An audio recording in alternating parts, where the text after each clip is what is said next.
मुसलमान भाइयों में एक रिवायत चली आ रही है, हज, मक्का मदीना में जाना, हज करना, क्योंकि हमने सारे धर्म पढ़े हैं वैज्ञानिक दृष्टिकोण से, हर धर्म को। तो ये एक पुराने समय की बात है।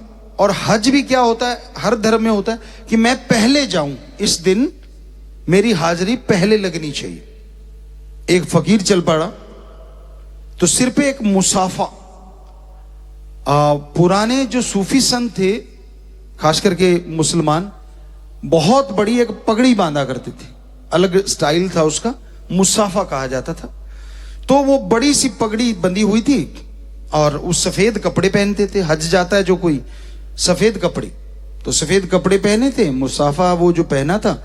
और उसको था कि आज पहला हज मैं करूंगा जाके। बड़ी स्पीड से जा रहा था, पैदल, बहुत पहले की बात है।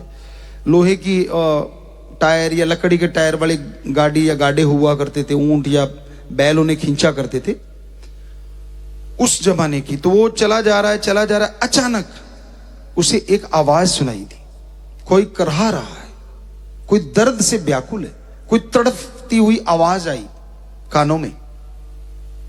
अंधेरा था रात का, उन्होंने उस आवाज का अनुसरण किया, देखा तो एक रास्ते पर कहीं बैलगाड़ी गई होगी और कुत्ता सोया रह गया बेचारा, तो उसके ऊपर से गाड़ी गुजर गई और उसके टांगे कट गई, खून से लथपथ, और वो चीख रहा है और चीखते चीखते उसकी आवाज बैठ गई।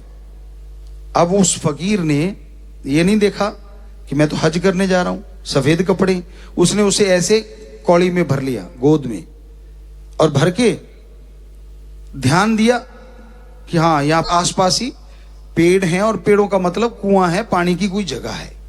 वो भाग के वहां पहुंचे। अब देखा पानी काफी नीचे है, तो उन्होंने अपना वो मुसाफा जो हज के लिए स्पेशली बांधा था वो उतार दिया, लंबा होता है, वो डाला, नहीं पहुंचा। कुर्ता उतार दिया, नहीं पहुंचा। पजामा उतारा, नहीं पहुंचा। तो उनके पजामे में नाड़ा था, उसको अलग से निकाला, तब जाके वो नीचे कपड़ा पानी में टच हुआ, कुआं गहरा था। अब वो पानी निकाला, कुत्ता चीख रहा था, तड़फ रहा था, उसके मुंह में निचोड़ दिया।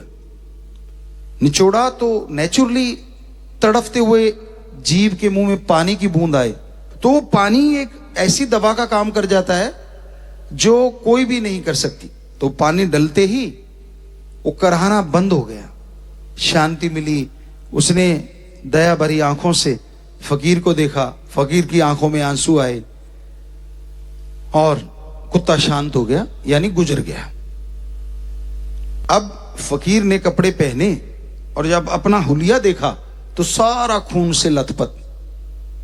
तो उसने उस मालिक को याद किया कि हे अल्लाह, मुझे जाना था, पहला हज करना था, चलो कोई बात नहीं, पर यह काम मेरे लिए जरूरी था, सो क्षमा करना, मुआफ करना।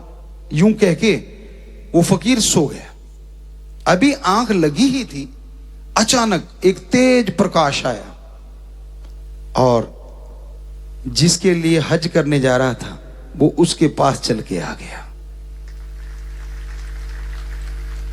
आवाज आई, हे बेटा, मैं वही हूं जिसके लिए तू हज करने जा रहा था, पर तेरा तो हज बहुत बड़ा हो गया क्योंकि तूने मेरे एक जीव को शांति दी और मेरे से मिला दिया। क्योंकि संतों के हाथों से पानी पिएगा तो भटकेगी नहीं आत्मा, परमात्मा के पास जाएगी। तो तेरा हज सबसे अव्वल दर्जे का मैं मंजूर करता हूं। तो भाई, किसी की जिंदगी बचाना, इससे बड़ा पुण्य कोई दूसरा नहीं हो सकता। किसी को सीधे रास्ते लेके चलना, इससे बड़ा पुण्य कोई दूसरा नहीं हो सकता।